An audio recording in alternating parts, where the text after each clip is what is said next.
जय हिंद दोस्तों, मैं फिर से आ गया हूँ आप लोगों के बीच। स्वागत है आप लोगों का अभिषेक आर्ट में।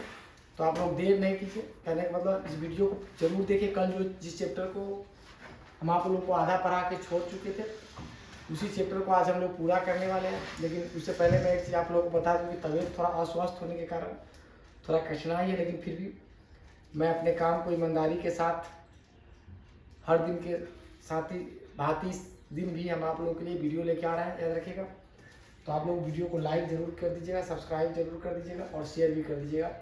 और अपने यहाँ ऑफलाइन में 11th का बैच सुबह 7 बजे से चालू हो चुका है। तो जितने भी 11th का स्टूडेंट हो अगर हमसे पढ़ना चाहते हैं आर्ट्स, तो देर नहीं कीजिए, जल्दी ज्वाइन कीजिए क्लास। चलिए देखते हैं। देखिए हम लोग जो पढ़े थे किसके बारे में, देखिए तो हम लोग जो पढ़े थे कि जनगणना के अनुसार भारत में अन्य देशों में से लगभग 50 लाख व्यक्ति प्रवास हुए हैं। यानी भारत में दूसरे देश से जो लोग प्रवास हुए हैं वह कितना व्यक्ति प्रवास हुए हैं, देखिए तो लगभग 50 लाख व्यक्ति। लेकिन उसमें से भारत में सबसे अधिक कहाँ के लोग हैं, देख लीजिए तो बांग्लादेश के शरणार्थी थे। कहाँ, बांग्लादेश, जिसमें से 50 लाख में से लगभग हम बात करें तो 30 लाख तो खाली बांग्लादेशी है। कितने, 30 लाख तो खाली बांग्लादेशी है। भारत के लगभग 2 करोड़ लोग, याद रखिएगा, 150 देश में फैले हुए हैं। यानी अगर हम बात करें कि भारत के लगभग 110 क्या कहता है 110 देशों में 2 करोड़ व्यक्ति फैला हुआ है भारत के। चलिए प्रवासी के, देखिए अप्रवासी क्या होता है, आपके लिए इंपोर्टेंट प्रश्न बन सकता है। अप्रवासी, अप्रवासी, देखिए अप्रवासी क्या होता है, तो आपके लिए यह प्रश्न बन सकता है। तो थोड़ा ध्यान से देख लीजिए। कहता है कि अप्रवासी, कहता है प्रवासी जो किसी नए स्थान पर जाते हैं। देखिए अप्रवासी कौन होता है, तो अप्रवासी होता है जो किसी नए स्थान पर जाते हैं, ठीक है। और उत्प्रवासी कौन होता है, देखिए तो उत्प्रवासी कौन होता है, देखिए उत्प्रवासी, देखिए तो उत्प्रवासी जो लोग होता है, याद रखिएगा, ठीक है। उत्प्रवासी कौन होता है, प्रवासी जो एक स्थान से बाहर चले जाते हैं और उत्प्रवासी कहलाते हैं। देखिए जो एक स्थान से कहाँ चले जाते हैं, बाहर चले जाते हैं, उसको हम लोग उत्प्रवासी कहते हैं। चलिए आगे आते हैं। देखिए भारत में सबसे अधिक अप्रवासी महाराष्ट्र में है। कहाँ है, देखिए महाराष्ट्र में जो लगभग 23 लाख लोग होता है। भारत में सबसे अधिक उत्प्रवासी जो है वह उत्तर प्रदेश में है, जो कि अगर हम लोग बात करें तो लगभग 26,000 लोग आते हैं। और बिहार में कितना, तो बउआ बिहार, अपना प्यारा सा बिहार की मैं बात करूँ वहाँ लगभग, ठीक है, कितना, तो 23 लाख से आते हैं। देखिए प्रवास के 2 कारण होता है। और हम बात करेंगे किसी भी व्यक्ति के प्रवास के निम्न 2 कारण होता है। देखिए पहला कारण तो ये है कि भाई, देखिए प्रतिकर्ष कारक, जिसको हम लोग पुश फैक्टर कहते हैं। देखिए पहला क्या, देखिए तो पुश फैक्टर क्या, देखिए तो पुश फैक्टर है। देखिए क्या है, पुश फैक्टर, क्या देखिए तो पुश फैक्टर है। और दूसरा है पुल फैक्टर। दूसरा क्या देखिए, तो देखिए दूसरा है पुल फैक्टर। क्या देखिए, तो पुल फैक्टर, देखिए पुल फैक्टर, देखिए क्या देखिए, तो पुल फैक्टर। यानी प्रवास के 2 कारण हैं। कौन कौन, देखिए तो भाई मेरे पुश फैक्टर, क्या है, पुश फैक्टर है। और दूसरा कौन है, तो याद रखिएगा दूसरा जो आपका देखिए पुल फैक्टर है। यानी देखिए प्रतिकर्ष कारक और अपकर्ष कारक, यानी प्रवास के 2 कारण है, प्रतिकर्ष और अपकर्ष। देखिए तो ये दोनों को समझना जरूरी है, क्योंकि यहाँ से क्वेश्चन आपके एग्जाम में MBBI बन जाता है, MBBI बन जाता है। तो VBI क्वेश्चन है, ठीक है। याद रखिए प्रश्न क्या कहता है, प्रतिकर्ष कारक क्या होता है। देखिए तो प्रतिकर्ष कारक की अगर हम लोग बात करें तो वे कारक जो लोगों को निवास स्थान से, एक निवास स्थान से छुड़वाने का कारण बनाते हैं। वे कारक जो लोगों को निवास स्थान छुड़वाने का कारण बनाते हैं उसे प्रतिकर्ष कारक कहते हैं। देखिए जैसे मान लें कि हमारे अंदर गरीबी है, तो हम गरीबी के कारण, मानिए गरीबी की वजह से हम लोग क्या करते हैं, अपने निवास स्थान को छोड़ देते हैं, ठीक है। देखिए कृषि भूमि योग्य जनसंख्या अधिक होने के कारण भी हम छोड़ देते हैं। स्वास्थ्य सेवा के लिए भी हम छोड़ देते हैं कि भाई चलो हमारे गांव में अच्छा स्वास्थ्य सेवा नहीं है, हमारे शहर में अच्छा स्वास्थ्य सेवा नहीं है, तो हम चलो दिल्ली चले जाते हैं, पढ़ना। देखिए एजुकेशन के दृष्टि से हम इसको छोड़ देते हैं कि हमारे यहाँ अच्छा एजुकेशन नहीं है गाँव में, तो हम लोग शहर की तरफ भाग जाते हैं। प्राकृतिक आपदाएं के लिए भाग जाते हैं, ठीक है, कि भाई चलो यहाँ पर बहुत सारा बारिश आ रहा है, बाढ़ वाला एरिया है, भूकंप है, सूखा करना है, ऐसी ना, ये भी कारण बन सकता है। दूसरा युद्ध के कारण भी बन सकता है। जैसे अभी फिलहाल में जो युद्ध चल रहा है, अब देखिए रहे यूक्रेन और क्या नाम था उसका, अमेरिका, ईरान और अमेरिका के बीच। तो अब देखिए अब है अपकर्ष कारक। देखिए अपकर्ष कारक क्या होता है, तो अपकर्ष कारक होता है कि वे कारक जो लोगों को विभिन्न स्थानों से अपनी ओर आने के लिए आकर्षित करते हैं। देखिए लोग क्या करते हैं, वे कारक जो लोगों को विभिन्न स्थानों से अपनी ओर आने के लिए आकर्षित करते हैं, उसे हम लोग अपकर्ष कारक कहते हैं। क्या कहते हैं बुआ, तो उसको हम लोग अपकर्ष कारक कहते हैं। देखिए तो अभी हम लोग दोनों कारक के बारे में पढ़ लिए, ठीक है, कौन कारक के बारे में पढ़ लिए भाई, एक देखिए प्रतिकर्ष कारक और दूसरा है अपकर्ष कारक, दोनों कारक के बारे में पढ़ लिए। देखिए तो प्रतिकर्ष में जो होता है लोगों को किसी न किसी कारण से अपने स्थान पर छोड़ना पड़ता है, इसलिए वे कारण जो लोगों को विभिन्न स्थानों से अपनी ओर आने के लिए आकर्षित करती है। जैसे आ जाओ मुंबई का रे बिहारियों की, आओ तो मेरे यहाँ आओ, ठीक है, यहाँ पर बहुत सारा काम है तो यहाँ आओ। और वहाँ के जो लोकल लोग होता है वो कहता है कि एक बिहारी 100 बीमारी, और बिहारियों को लाठी डंडा से पीटा जा रहा है, और हमारे यहाँ की सरकार जो है वह तकतकी ला के मुँह देख के इंतजार करती रहती है, देखती रहती है। चलिए बहुत सुनिए बात है, हम बात कर ले प्रवास अपकर्ष कारक क्या होता है। देखिए तो रोजगार के अवसर, देखिए हम बात कर ले कि रोजगार का अवसर, देखिए प्रवास के अपकर्ष कारक क्या होता है, तो लोग रोजगार की दृष्टि से बाहर रहता है। किस दृष्टि से बाहर रहता है, रोजगार की दृष्टि से। और शिक्षा का बेहतर अवसर बनाने के लिए लोग कहा जाता है भाई, ठीक है, तो शिक्षा का बेहतर अवसर बनाने के लिए लोग वहां जाता है, याद रखिएगा। चलिए हम लोग आगे देख लेंगे।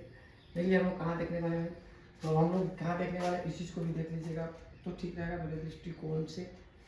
चलिए हम लोग बात कर लेते, देखिए क्या बात कर लेंगे हम लोग।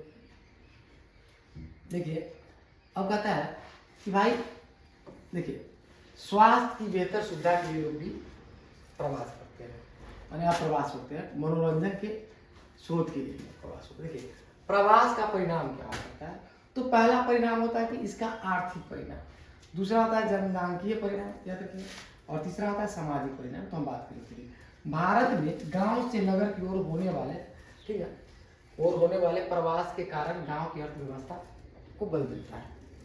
नहीं, हम लोग जब अपने गांव को छोड़कर शहर की तरफ जाते हैं तो उसका मुख्य उद्देश्य क्या होता है, पता है क्या होता है, उसका मुख्य उद्देश्य होता है कि उस अपनी अर्थव्यवस्था को ठीक करना, इसको अर्थव्यवस्था को ठीक करें और फिर गाँव की अर्थव्यवस्था ठीक होता है।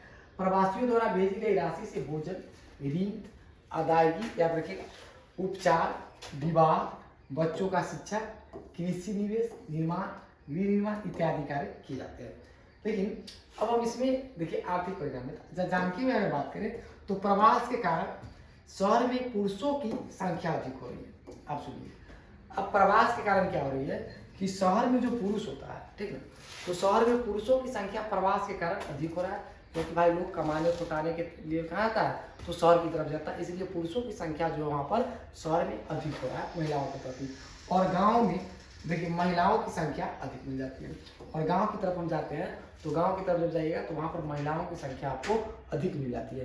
क्यों अधिक मिल जाती है, क्योंकि उसका जो पति होता है, उसके घर के जो पुरुष होता है, वो अपनी अर्थव्यवस्था, अपने बच्चे के पढ़ाई लिखाई भरण पोषण के लिए वह शहर की तरफ चला जाता है और सिर्फ महिलाएं बच जाती है। इसे गाँव का एक शहरों में लिंग अनुपात संतुलन भी कहा जाता है। देखिए इसलिए इसे गाँव में, देखिए इससे गांव एवं शहरों में लिंग अनुपात समृद्ध भी कहा जाता है। चलिए आगे देखते हैं सामाजिक परिणाम क्या है।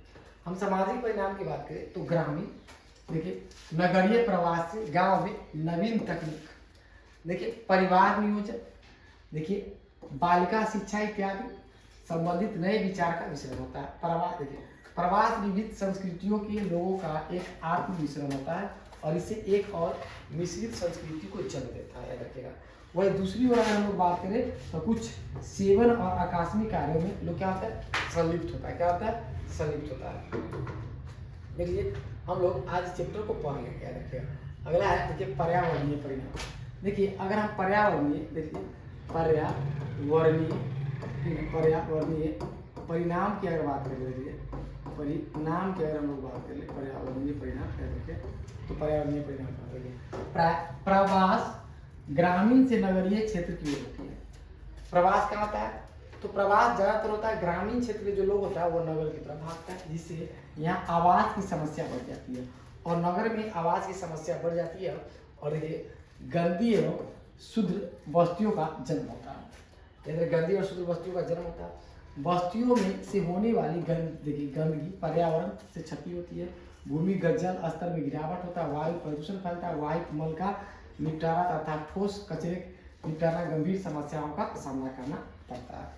चलिए परिणाम में अगर हम लोग देखें तो ग्रामीण क्षेत्र में ज़्यादातर लोग पुरुष ही प्रवास होते हैं। ग्रामीण क्षेत्र से भाई ज़्यादातर कौन प्रवास होता है? तो ज़्यादा तो हाँ पुरुष ही होता है, स्त्री थोड़ी होती है। ठीक है, स्त्री भी होती है लेकिन ज़्यादा मात्रा में अधिक कौन होता है भाई? तो पुरुष अधिक होता है। देखिए पुरुष क्या होता है? देखिए तो पुरुष अधिक होता है। पुरुष क्या होता है? अधिक होता है। चलिए हम आगे बात करते हैं। देखिए जिसका परिणाम स्वरूप देखिए उनकी पत्नियों पर अतिरिक्त शारीरिक और मानसिक दबाव पड़ता है। देखिए जिसका पुरुष घर से बाहर चला जाता है कमाने, तो उसकी पत्नी जो घर पे होती है, बच्चे उच्चे का दबाव, इधर उधर का दबाव, यानी शारीरिक और मानसिक दबाव बहुत ज़्यादा पड़ता है। अवसरों एवं संसाधनों का समान वितरण प्रवास हेतु लोगों को प्रेरित करता है। देखिए पुरुष प्रवास के प्रमुख कारण बनता है। देखिए पुरुष प्रवास के प्रमुख कारण क्या बनता है? उसका काम और रोजगार, यानी 38% लोग प्रवास इसीलिए करता है, ठीक है, काम और रोजगार के लिए। महिलाएं प्रवास के प्रमुख कारण क्या बनता है? देखिए विवाह, यानी 65% जो महिलाएं होती है, ठीक है, उसका प्रमुख कारण होता है विवाह, यानी विवाह करके वह दूसरी जगह चल जाती है, एक गांव को छोड़ के दूसरे गांव में या फिर शहर वगैरह में। देखिए केवल 2% पुरुष होता है विवाह के कारण बाहर जाते हैं। हाँ देखिए इतना में से केवल 2% पुरुष जो होता है वह विवाह के कारण क्या होता है? बाहर जाता है। और केवल 3% जो महिलाएं प्रवास करती है वह रोजगार के कारण करती है। यानी महिला जो होती है 3%, याद रखिए महिला जो होती है, याद रखिएगा, देखिए वह केवल 3% बाहर जाती है रोजगार के लिए। किसके लिए? देखिए काम और रोजगार के लिए। किसके लिए? तो काम और रोजगार के लिए। किसके लिए? ये काम और रोजगार के लिए। काम और रोजगार के लिए। तो मेरा क्लास खत्म हुआ आज का। प्रवास जो पॉइंट था आपका खत्म हो गया। मिलते हैं हम लोग कल के क्लास में से, ठीक है। Best of luck. और आप वीडियो को शेयर कर दीजिए, लाइक कर दीजिए, सब्सक्राइब कर दीजिए। जय हिंद, बाय।